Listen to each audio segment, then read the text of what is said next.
Someone requested that I take a look at this video right here. As you can see, it is a TED Talk from 2019, October of 2019, with 1.3 million views, titled The Dirty Secret of Capitalism, hosted by Nick Hanauer. And for those who don't know, Nick Hanauer, he appears to be a successful entrepreneur and venture capitalist, seems to have done well for himself.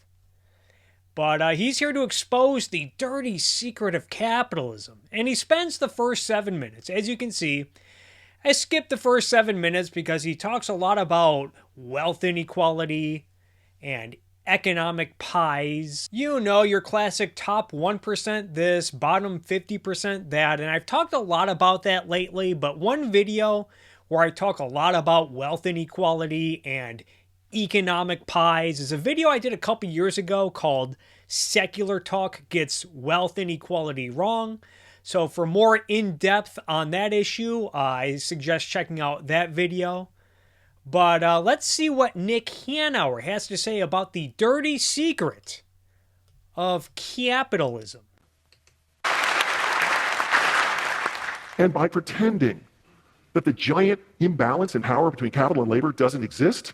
Giant imbalance between capital and labor. So again, this guy spends about the first 7 minutes bitching and whining about wealth inequality and economic pies, and now he's talking about the imbalance between capital and labor. Now, I'm not saying that this guy is a Marxist that's eager to bring about the workers' revolution, but I don't think it's unfair to say that the influence, the Marxist influence, is definitely there, whether he knows it or not.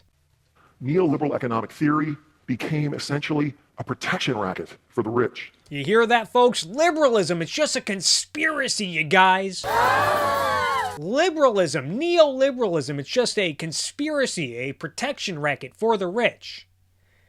Also, I'm not sure if I've mentioned this before, but I hear the loony left throwing around terms like liberal and neoliberal as pejoratives about as much, if not more, than the right these days, which I think says a lot.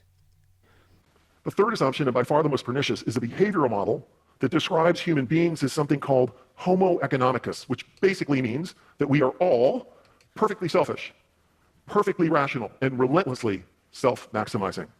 Now, I think this is where philosophy is important. I don't assume that everyone or anyone is anything, although I don't think it's unfair to say that most people are a mixed bag of floating abstractions and conflicting ideas that they just randomly pick up throughout the culture and whatnot.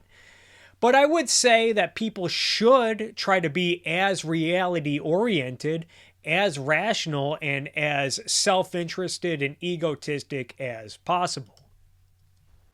But just ask yourselves, is it plausible that every single time for your entire life, when you did something nice for somebody else, all you were doing was maximizing your own utility? I guess since nobody's perfect, we got to throw free markets into the garbage. Is it plausible that when a soldier jumps on a grenade to defend fellow soldiers, they're just promoting their narrow self-interest? Yes, because life is just full of situations where we constantly have to decide whether or not to dive on grenades to save the platoon. If this were the case, if existence were just one constant emergency after another, then none of the wealth or prosperity that Nick Hanauer talks about would exist, because it would be impossible. It would be impossible for people to think and to plan long-term and to be productive. If you think that's nuts, contrary to any reasonable moral intuition, that's because it is.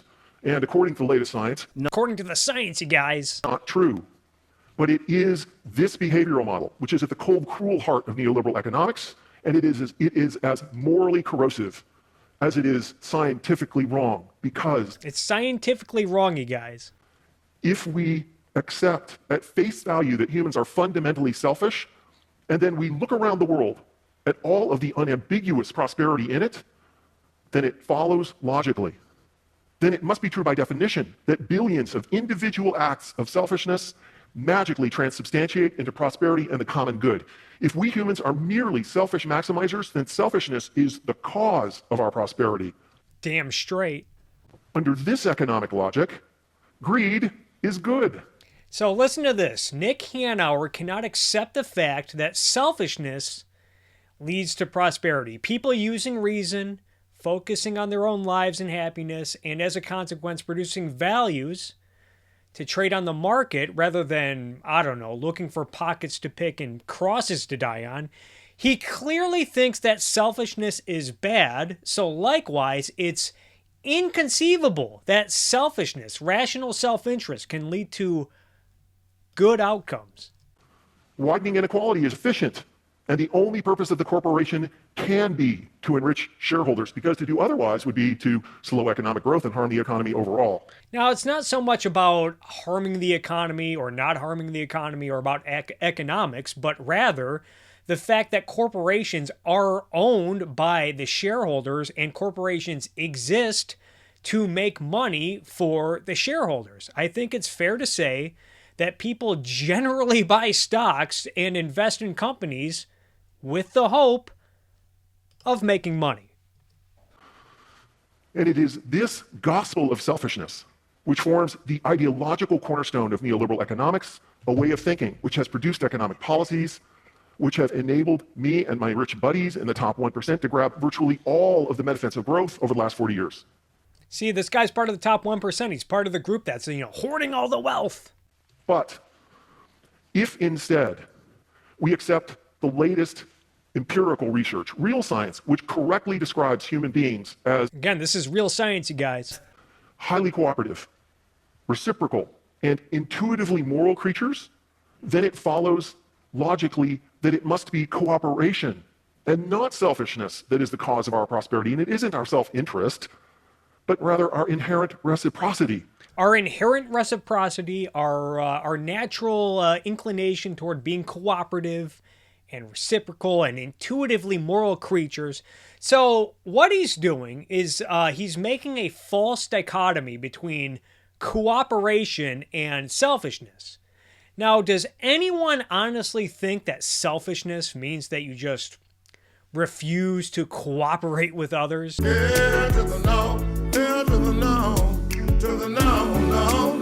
The existence of the corporation alone, a corporation which is a business where a variety of owners, large and small, come together with the common interest of creating goods and services to sell at a profit, I think that alone debunks this false dichotomy. I think another good concrete example of this is the latest documentary series called The Last Dance, which is now on Netflix. It's about the 1998 Chicago Bulls season, which was the final season featuring Michael Jordan. And for those who have not seen The Last Dance yet, one of the overarching themes of the series is how much tension and butting of the heads there was behind the scenes within the Chicago Bulls organization. There was always tension between the Bulls front office and their star player Michael Jordan, but tensions rose after they won a couple championships, and Jerry Krause was jealous that he was not getting enough credit for building this championship team and surrounding Michael Jordan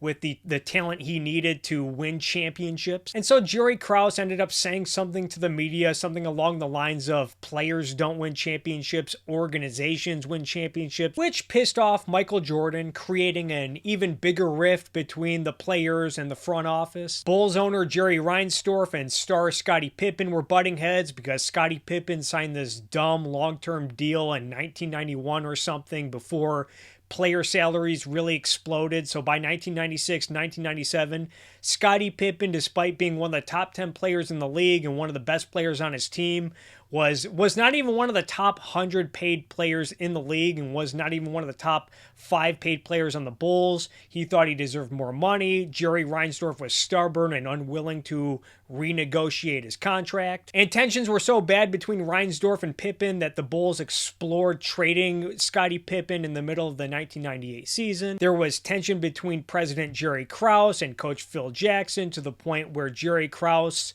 heading into the 1998 season said, I don't care if you go undefeated this season, you're fucking out of here after this season. Michael Jordan would go on to say, I'm not playing for another coach besides Phil Jackson.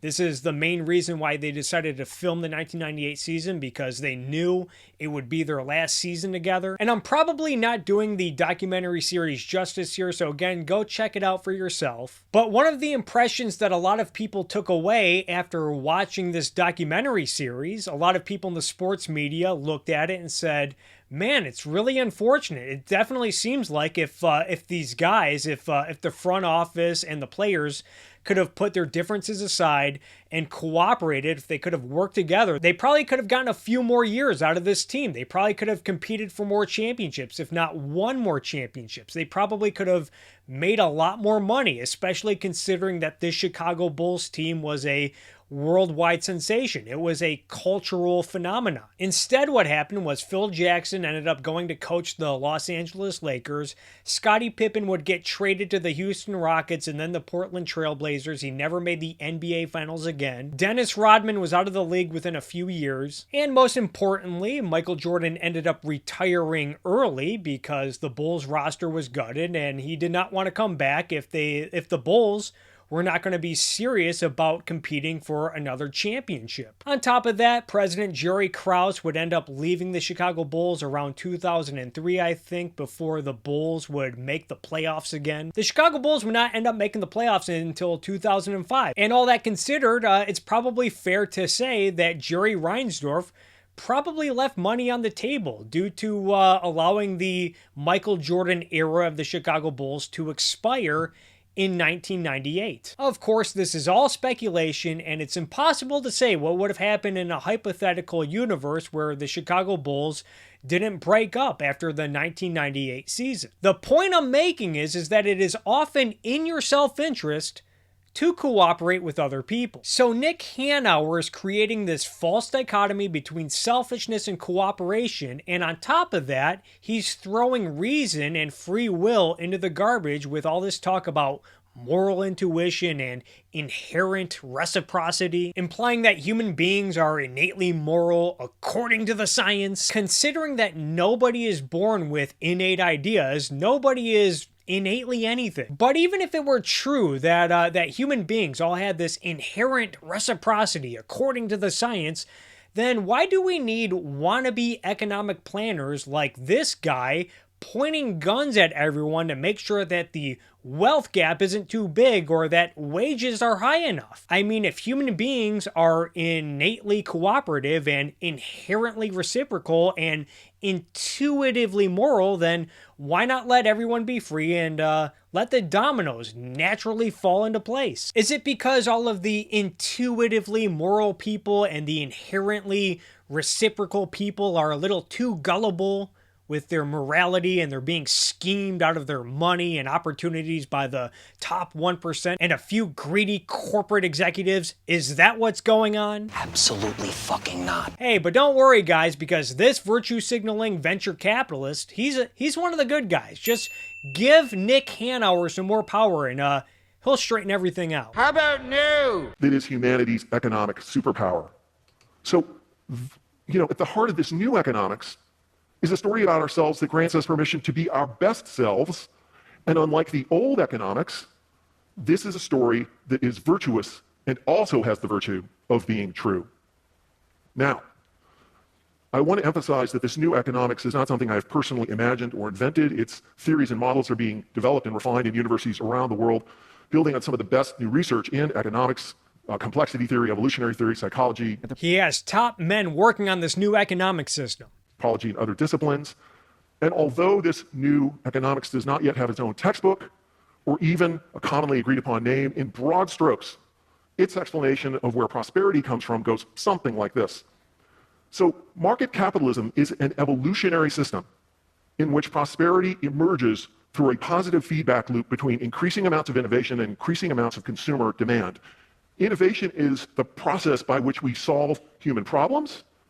Consumer demand is the mechanism through which the market selects. So using reason and science to solve problems and make money. That sounds selfish. Oh no! useful innovations. And as we solve more problems, we become more prosperous. But as we become more prosperous, our problems and solutions become more complex. And this increasing technical complexity requires ever higher levels of social and economic cooperation in order to produce the more highly specialized products that define a modern economy.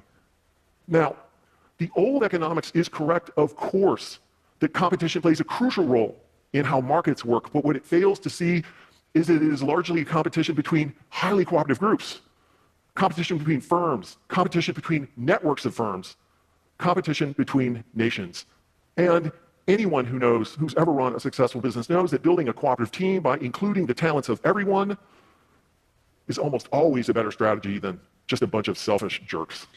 So, you hear that, folks? Being selfish is for jerks. But if you choose to cooperate with others, particularly other talented people, to build a thriving, successful, profitable company that makes the world a better place and solves problems, that can't possibly be selfish. What astonishing logic.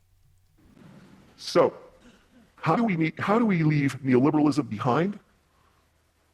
See, this guy wants to leave, not that I'm a neoliberal or anything, not that I'm a liberal, but again, this guy wants to leave liberalism behind. And build a more sustainable, more prosperous, and more equitable society. The new economics suggests just 5 rules of thumb. First is that successful economies are not jungles, they're gardens, which is to say that God, this guy sounds like such a hippie. markets, like gardens, must be tended. That the market is the greatest social technology ever invented for solving human problems, but unconstrained by social norms or democratic regulation, markets inevitably create more problems than they solve. Climate change, the great financial crisis of 2008 are 2 easy examples. Of course, the great financial crisis of 2008 began with government intervention in housing and banking. The second rule is that inclusion creates economic growth. So the neoliberal idea that inclusion is this fancy luxury to be afforded if and when we have growth is both wrong and backwards. The economy is people. Including more people in more ways is what causes economic growth in market economies.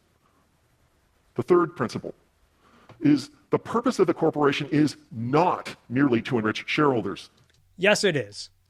The greatest grift in contemporary economic life is the neoliberal idea that the only purpose of the corporation and the only responsibility of executives is to enrich themselves and shareholders. Damn straight.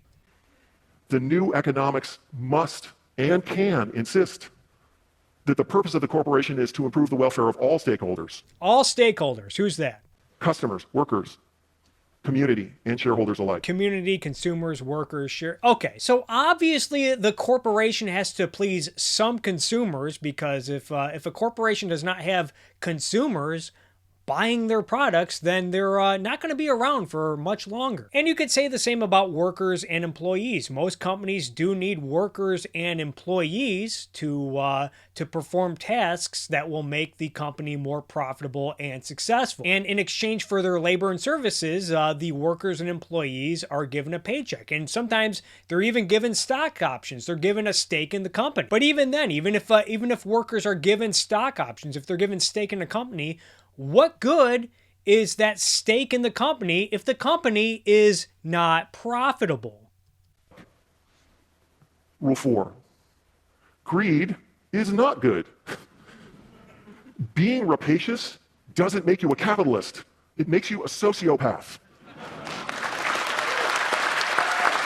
Woo! So he starts with this false dichotomy between selfishness and cooperation, and now he ends it with a package deal, making a package deal between selfishness and sociopathy. So according to this TED Talk, working with others on common goals, cooperating with others to build successful companies, make money and solve problems, maybe make the world a better place, that's not selfish. But being antisocial, being neglectful, acting without a conscience, now that's all totally in your best interest. Nigga, get the fuck out of here. And in an economy as dependent upon cooperation at scale as ours, Sociopathy is as bad for business as it is for society. So, again, making decisions that are bad for business is selfish. Gotcha. And fifth and finally, unlike the laws of physics, the laws of economics are a choice. Now, neoliberal economic theory has sold itself to you as unchangeable natural law, when in fact, it's social norms and constructed narratives based on pseudoscience. If we truly want a more equitable, more prosperous, and more sustainable economy, if we want... Well, what I want is freedom. People do not exist to merely serve the common good or the public interest or the health of the economy, but judging by the history of economics, individual freedom tends to lead to economic prosperity.